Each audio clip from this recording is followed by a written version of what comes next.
एक डॉक्टर और एक मदर का या प्रेग्नेंट मदर का मेन एम क्या होता है कि मदर और उसका अनबॉर्न बेबी दोनों प्रेगनेंसी के दौरान सेफ रहें और उनका एक बहुत हेल्दी आउटकम हो। और उसके लिए बहुत जरूरी है जानना कि वो कौन से डेंजर साइंस हैं जो एक प्रेग्नेंट मदर को पता होने चाहिए ताकि वो इमीडिएटली अपने डॉक्टर को कांटेक्ट कर सके और नियर बाय इमरजेंसी में जा सके ताकि वो और उसका अनबॉर्न बेबी बिल्कुल सेफ रहे।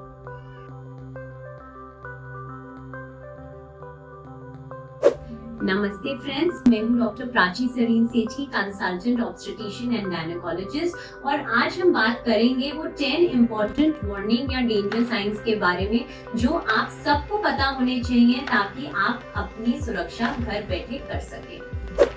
First and foremost is vaginal bleeding. Vaginal bleeding pregnancy में कभी भी हो सकती है। इनिशियल दौर में वेजाइनल ब्लीडिंग यूजुअली अबॉर्शन की वजह से होती है या एक्टोपिक प्रेगनेंसी में होती है, जिसमें बच्चा यूट्रस में ना ठहर के कहीं और ठहरा हो, जैसे ट्यूब्स में या सर्विक्स में या ओवरीज में या अब्डोमेन में कहीं भी और ठहरा हो तो भी ब्लीडिंग होती है। Also later part of pregnancy में ब्लीडिंग हो सकती है अगर पेशेंट प्री टर्म लेबर में जा रहा है, टाइम से पहले उसको दर्दें लग गई हैं और नीचे से स्टिकी ब्लडी डिस्चार्ज आ रहा है तो भी उसको हॉस्पिटल जाना है। और अगर उसका टाइम पूरा भी हो गया है प्रेगनेंसी का तो लेबर में भी जा सकती है। फ्रेंड्स, तो बहुत जरूरी है इस समय पे अपने डॉक्टर से मिलिए। दो इम्पोर्टेंट चीजें जो याद रखनी है आखिरी 3 महीने में अगर ब्लीडिंग हो, that is after 28 weeks, is placenta previa and abruptio placentae. तो फ्रेंड्स, ये प्लेसेंटा प्रीविया क्या होता है? सबसे पहले जानते हैं प्लेसेंटा क्या होता है। देखिए, ये हमारा यूट्रस है और यूट्रस में ये बेबी है। तो बेबी को ब्लड कहाँ से आता है? एक बॉल ऑफ ब्लड होता है यूट्रस में जिसको हम प्लेसेंटा कहते हैं। ये रेड स्ट्रक्चर जो आपको दिख रहा है, ये पंप करता है ब्लड मदर से बेबी के अंदर। तो कभी कभी जो ये प्लेसेंटा यूट्रस के ऊपरी भाग में होना चाहिए, ऊपर ना बनकर नीचे बनता है या सर्विक्स के आसपास बनता है, जिसको हम लो लाइन प्लेसेंटा या प्लेसेंटा प्रीविया भी कहते हैं। इस दौरान पेशेंट को हेवी ब्लीडिंग, लाइट ब्लीडिंग या इवन स्पॉटिंग हो सकती है और ये ब्लीडिंग बच्चे और माँ दोनों के लिए बहुत अनसेफ हो सकता है। दूसरी चीज होती है अब्रप्शो प्लेसेंटे या प्रीमेच्योर सेपरेशन प्लेसेंटा का। तो कभी कभी ये जो प्लेसेंटा अपनी नॉर्मल जगह पे लगा है ये भी अपनी जगह से थोड़ा सरक जाता है और वहां पे खून इकट्ठा हो जाता है, जिसको हम अब्रप्शो बोलते हैं। और ये भी एक ऐसी कंडीशन होती है जिसमें बेबी को सडनली बहुत हार्म हो सकता है और ये जानलेवा भी होता है। तो अगर किसी भी प्रकार की ब्लीडिंग है फ्रेंड्स, घर मत बैठिए, ये मत सोचिए कि ये तो नॉर्मल हो सकता है। आपको अपने गायनेकोलॉजिस्ट से जरूर मिलना है और इसका समाधान निकालना है। Second important point, abdominal pain. अब घर बैठे हैं, पेट में दर्द हो रहा है। अब देखिए, एक दर्द होता है गैस्ट्रिक इश्यूज जो ऊपरी भाग में थोड़ा थोड़ा हो सकता है, भारी खाना खाया, थोड़ा वॉक किए, ठीक हो गया। लेकिन अगर आपको नीचे के भाग में पेन हो रहा है या आपको लग रहा है कि दर्द के साथ साथ बहुत प्रेशर पड़ रहा है तो अपने डॉक्टर से जरूर मिलिए। हो सकता है आपको टाइम से पहले दर्दें आ रही हो या आप लेबर में भी जा रहे हो, तो डॉक्टर से जरूर मिलना है। तीसरी इम्पोर्टेंट चीज, घर में कुछ काम कर रहे थे, परिवार के लिए सब्जी बना रहे थे, सडनली लगा कि जैसे एक बलून फट गया हो, टांगों के नीचे से सडनली गश ऑफ फ्लूइड निकला है। तो लीकिंग पीवी जो वाटरी डिस्चार्ज होता है प्रेगनेंसी में, जो हम कहते हैं कि वाटरी डिस्चार्ज हो रहा है, वो बहुत कॉमन है। और अगर ऐसा कुछ भी हुआ है कि आपका बैग रप्चर हुआ है या मेम्ब्रेन्स रप्चर हो गई है तो आपको इमीडिएटली हॉस्पिटल जाना है, क्योंकि हो सकता है आप लेबर में जा रहे हो या टाइम से पहले आपका पानी छूट गया हो। कभी कभी लोगों को लगता है कि हो सकता है हमारा यूरिन लीक किया होगा, तो क्या करेंगे, बाथरूम जाएंगे, अच्छे से बाथरूम कर लेंगे, यूरिन पास कर लेंगे और उसके बाद चेक करेंगे। अगर कंप्लीटली यूरिन पास करने के बाद भी लीकिंग हो रही है तो फ्रेंड्स, मतलब डेफिनेटली आपका बैग रप्चर हुआ है और डॉक्टर से मिलना बहुत आवश्यक है। फोर्थ इंपॉर्टेंट चीज होती है कि हमारा जो नॉर्मल डिस्चार्ज प्रेगनेंसी में बड़ा हुआ है उसका टेक्सचर अलग हो गया है, क्रीमी व्हाइट कलर का या फिर कर्डी व्हाइट कलर का, या फिर बहुत ग्रीनिश है, ब्राउनिश है, इचिंग के साथ है, बर्निंग के साथ है, तो भी आपको डॉक्टर से मिलना है, क्योंकि हो सकता है आपको वजाइनल इन्फेक्शन हो रही हो और यूरिन इन्फेक्शन भी हो सकता है, और ये आपके बच्चे को नुकसानदायक रह सकता है। आपको टाइम से पहले अगर नीचे से इन्फेक्शन है तो दर्द भी आ सकती है। तो बहुत जरूरी है कि इसके लिए भी डॉक्टर से मिलना है फ्रेंड्स, और ट्रीटमेंट लेना है।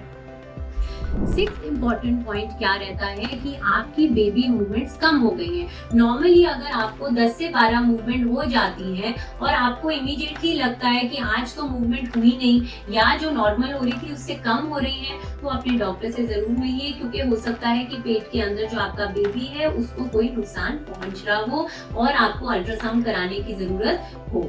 तो प्लीज अपने डॉक्टर के पास जाइए या अपने नियर बाय हॉस्पिटल के पास जाइए अगर आपकी बेबी मूवमेंट्स कम हो रही है।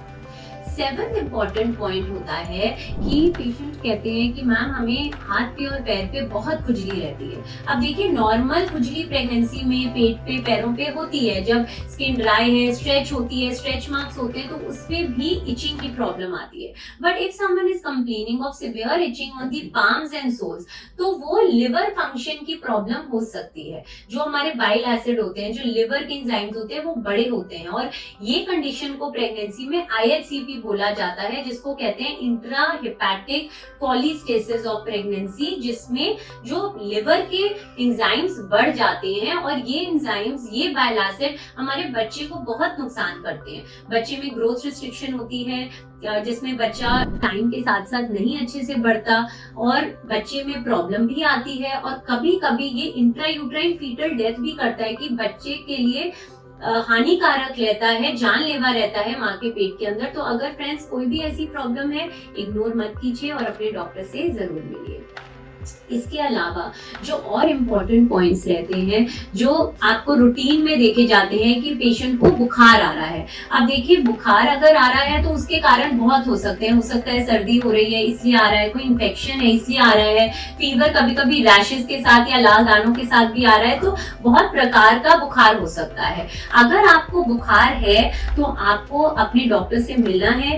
एक सेफ मेडिसिन जो बुखार में ली जा सकती है वो पैरासिटामोल होती है, लेकिन आपको बिना डॉक्टर को दिखाए सेल्फ मेडिकेशन कभी नहीं करना।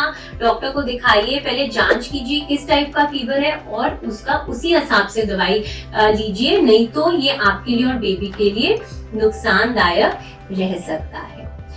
एक इम्पॉर्टेंट चीज जो जाननी बहुत जरूरी है कि डिफिकल्टी इन ब्रीदिंग भी कॉमनली देखा जाता है प्रेगनेंसी में। आप देखिए, जब पेट अपने साइज में बड़ा हो रहा है, जब यूट्रस साइज में बड़ा हो रहा है, तो ऊपर चेस्ट की तरफ भी कंप्रेस करेगा। तो जब ऊपर कंप्रेस करेगा तो सांस लेने में जायज सी बात है कि प्रॉब्लम आएगी, लेकिन कभी कभी पेशेंट को थोड़ा सा काम करते हुए भी बहुत ज्यादा सांस फूलता है, तो उसमें डॉक्टर को जरूर दिखाइए, क्योंकि हो सकता है आपको कोई हार्ट इश्यू आ रहा हो प्रेगनेंसी के साथ, हो सकता है आपको एस्थमा अगर आपको है वो एग्रेवेट हो रहा हो सकता है आपको अनीमिया हो सकता है कि बीपी की प्रॉब्लम हो रही हो, तो अपने डॉक्टर को जरूर दिखाना है।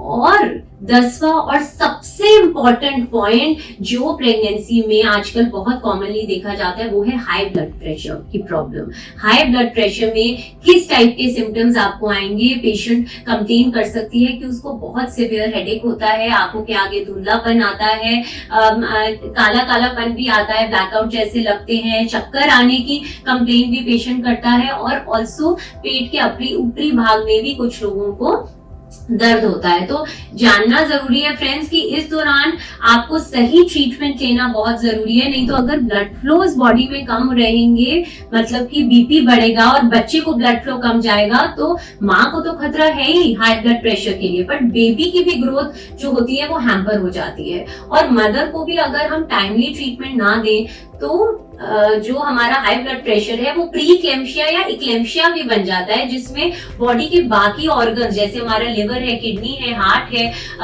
हमारे बाकी जितने भी ऑर्गन्स हैं उनको ब्लड फ्लोज कम हो जाते हैं और पेशेंट को बहुत नुकसान हो सकता है। कभी कभी पेशेंट को दौरे भी पड़ने लगते हैं, जिसको हम इक्लेम्शिया कहते हैं, कन्वर्जन्स होती है, फिट्स होते हैं, और वो दौरे के दौरान माँ की बच्चे दोनों की जान जा सकती है। तो फ्रेंड्स, ये बातों का ध्यान रखना है। ये जो मैंने आज आपको पॉइंट्स बताए हैं, ये आप सबसे पहले जानेंगे अपने घर पे, कोई और नहीं जान पाएगा। तो सबसे पहले अगर आपको जरा सी भी इंडिकेशन मिल रही है, इग्नोर नहीं करना, पड़ोसी से पूछ लिया, घर वालों से पूछ लिया और कोई गलत दवाई ले ली, ऐसे नुकसान नहीं करना है। बहुत प्रेशियस है आपकी प्रेगनेंसी हमारे लिए, तो प्लीज अपने डॉक्टर से मिलिए, अपने नियर बाय इमरजेंसी में जाइए और अगर कोई भी परेशानी है तो उसकी करेक्ट ट्रीटमेंट लीजिए। Hope this video is helpful for you and अगर कोई भी क्वेश्चंस हो आप कमेंट बॉक्स में जरूर शेयर कीजिएगा, अपने एक्सपीरियंसेस भी शेयर कीजिएगा। Thank you so much. Have a good day.